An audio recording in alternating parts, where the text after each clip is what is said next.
What is up, guys? Zan from Playbook.gg, and in today's video we're going to go over a nice zone coverage manipulation out of the iForm Close Flex. Before we dive into this video, make sure to subscribe to the channel and hit that notification bell so that you don't miss any of the great tutorials that we've got headed your way here on the Playbook.gg YouTube channel. Okay guys, so welcome back. Now in today's video we're going to talk about how to manipulate underneath zones utilizing the iForm Close Flex, but I hope that you guys would be willing to utilize this in whatever scheme you guys are running. This can be run from compression, and I'm also going to show you some elements that you can utilize in spread sets to kind of mimic what I'm showing you here in this particular formation. Now, what we're going to go ahead and do is we're going to call the play flank or drive. Now, this can be run against pretty much any zone play in the game.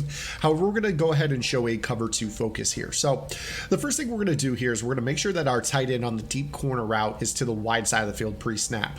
Now, we're going to go ahead and focus on the short side of the field here with this stack compression here. And what we're going to do is we're going to utilize a setup that looks like this. And what we're going to do here when we know it's cover 2 is we're actually going to streak the tight end. We're not going to use the corner route. And that's all going to make sense here in just a minute. Now let's go ahead and start on the two receiver side between Goodwin and Garcon. And what we'll typically see here in a cover 2 defense is that a hitch route will get played by the yellow zone, the vertical hook found in a cover 2 defense. However, with this particular route combination where you have an inside receiver on a vertical route that breaks over the top of a hitch route, that will pull the vertical hook on the left off of the hitch route. This is going to be good to make this throw for about 6 or 7 yards. You see right here, it can be more than that depending on how you lead the receiver, if you can lead them into some open terrain. So we'll go ahead and show you that concept alone here on the back side of this play one more time. Watch how the deep out route pulls that vertical hook. You go ahead and throw the hitch underneath and take your 5 yards. This is going to be very consistent for you. This is something that you can get pretty much from any formation in the game, really. It just comes down to having a slot player on a hitch and then a tight end on a deep out if you're using some sort of wide trips defense or wide trips offense rather. So we'll go ahead and show you what I'm talking about right here. So if we were to go ahead and let's say that we went ahead and did something like this where we were to call any play you want against the cover 2 defense, does not really matter at all. And all you're going to do is you're going to take the inside player Kittle, put him on a deep out route, and the middle player Taylor and put him on a hitch. You'll see that same effect here. So you'll see how he plays the hitch and then he backs off and you can throw this hitch underneath. So that's simply put, that is just the system that we're utilizing. Inside player on the deep out, outside player or the middle player in the slot on the hitch. And that'll apply here to the iForm Close Flex. So now let's go ahead and pay attention back to another zone coverage manipulation here against the cover 2, and that's going to be the tight end side of this play. So going back into the cover 2 defense, again, we're going to go ahead and set this up where we have the inside player on the deep out, the outside player on the hitch. Now we're going to go ahead and block the running back. We're going to flare the fullback out to the tight end side, and we're going to streak the tight end, going back to our initial setup. This combination of having a streak and a fullback or running back on a flare route will pull the vertical hook outside of the tight end streak, leaving the tight end open down the seam. So we'll go ahead and illustrate that for you right here. You see how we're able to go ahead and just throw this ball to the back side here. Now, obviously the deep half safety is able to make a play, but you can clearly see that if we had a route that was deep to occupy this from a different set, you would see a very similar impact. So let's go ahead and show you exactly what I'm talking about. We can call pretty much any formation we want. This is all conceptual. So we're going to go ahead and call that same cover 2 defense here.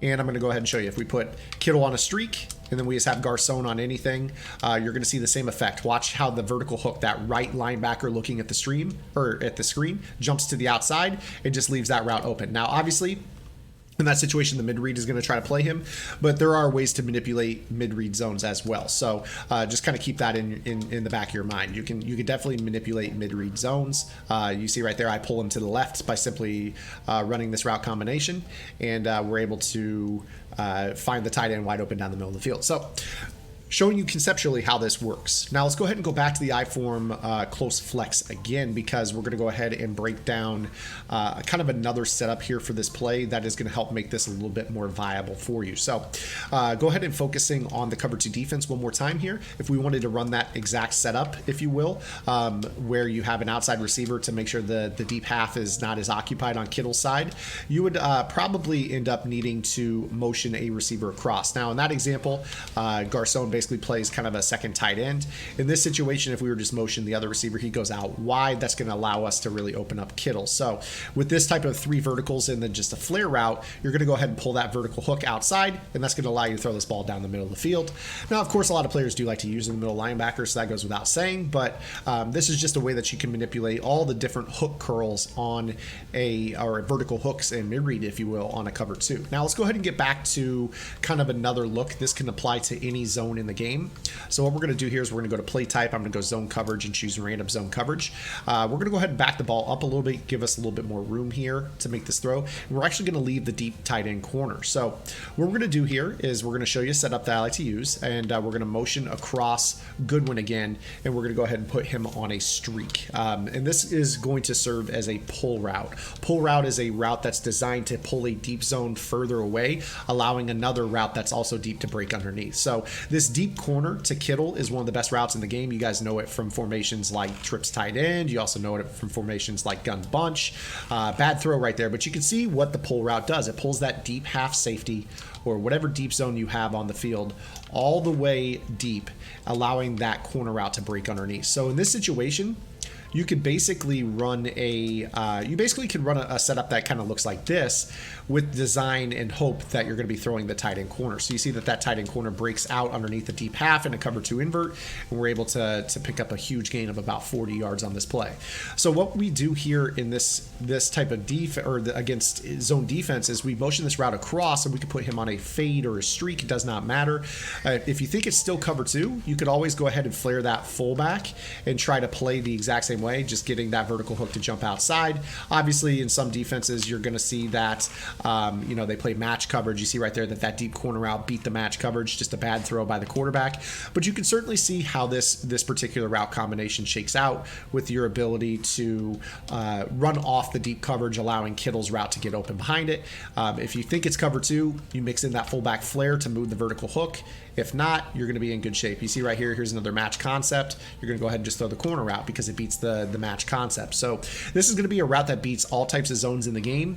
And if you catch them in that cover 2, the fullback flare will help move the vertical hook, allowing you to hike throw the tight end vertical off the line. Otherwise, you can go ahead and utilize that deep tight end corner and help you move those chains. Now, again, guys, this is made with the mindset of learning manipulations for different zone coverages such that you can go ahead and improve on your game heading into 20. You're going to want to be able to notice rules, learn how you can move zones to different areas on the field, and attack the non-user players on the field, especially early on in Madden 20 when people are going to start to run more of a variety of coverages before a meta on defense starts to take hold. So hopefully this video was beneficial for you guys. If it was, make sure to give it a thumbs up, and we'll see you guys on the next video here on the Playbook GG YouTube channel. If you like this video, check out one of the videos on your screen right now. And for more in-depth analysis, visit www.playbook.gg for detailed game plans written by pro Madden players. Master the game with playbook.gg.